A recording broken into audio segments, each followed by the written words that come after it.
This is in response to Dr. Paul Krugman's article in the New York Times on Friday, November 13th, 2015. Republicans lust for gold.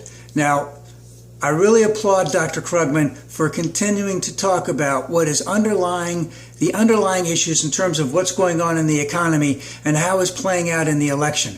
Because what we saw in the debates the other night, the Republican debates, was that almost all of the Republicans, or the top Republicans were announcing a position on what they want the Federal Reserve to do, which really isn't what the Federal Reserve is doing right now.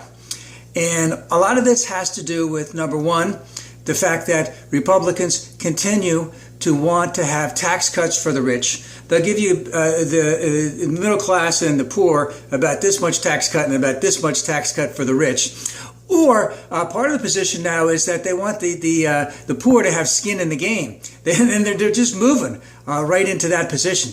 And of course, why is the Republican position been for the last 35 years to give tax cuts to the rich? Because those are the ones who are funding their campaign.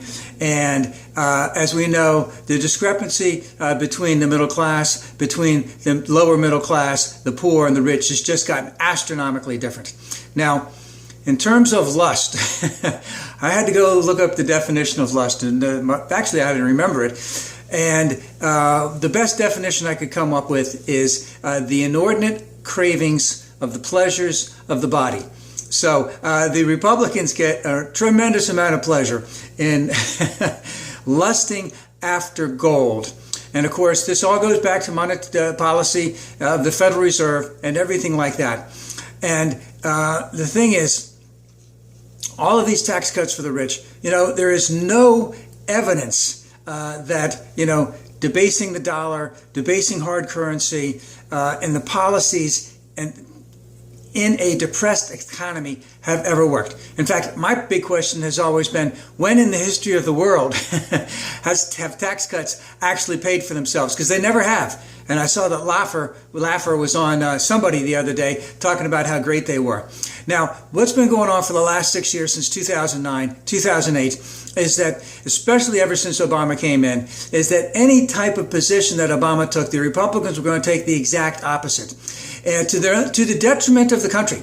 So we've had Crying Ryan, who's been singing and screaming and shouting and yelling, because remember, he is a huckster, he is a jiver. There's no validity to anything that he says. And of course, everyone who's been on the talk radio shows for a long time, they've been screaming and yelling about inflation. They've been screaming and yelling about interest rates. They've been screaming and yelling about the debasing of the dollar for all these last 6 years. And of course, interest rates have been exceptionally low for the last 6 years.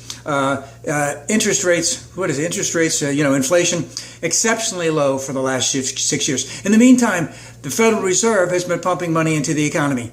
And the economy has been growing slowly but surely. Now, the Republicans, if they want to get off of all of that, they could have other policies, but they don't want any of the other policies. Now, and of course, they've been screaming about this all the time. And of course, going against other major currencies lately, the dollar is up 30%. So, what the Federal Reserve has been doing has been working for the last 6 years. And what the Republicans have been saying for the last 6 years, none of it has made any sense. It's all gobbledygook, or as I like to say, gook to gobbly. And it hasn't happened. But they're going to continue to scream about it. And in the meantime, what's going on behind the scenes, what's going on with Ryan as being Speaker of the House, is that they will continue to try and avert these measures and to bring us back to austerity measures, the gold standard, all of this crap that just is not going to work. And why are they doing it? That's because their rich benefactors want them to do it. Now, the other thing is, Dr. Krugman is making the assumption that the markets aren't really concerned about all this stuff that Trump, Rubio, Cruz have been saying, because once someone gets into office, if it does happen to be a Republican, that, the Republican, the old Republicans will come in and say, hey, this is the way it's got to work. We got to get the Fed doing the right thing the whole time.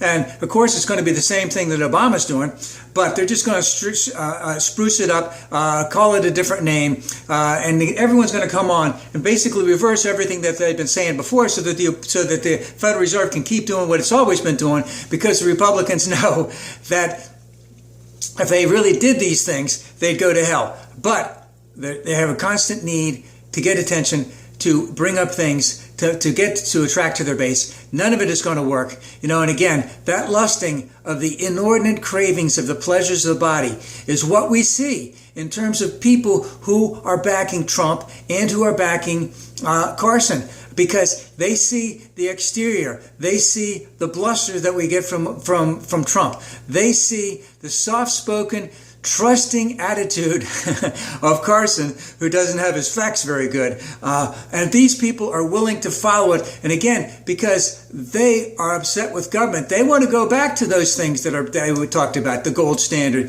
the hard money policies. And it just can't work right now. And it won't work if a Republican gets into the White House. Heaven forbid that should happen.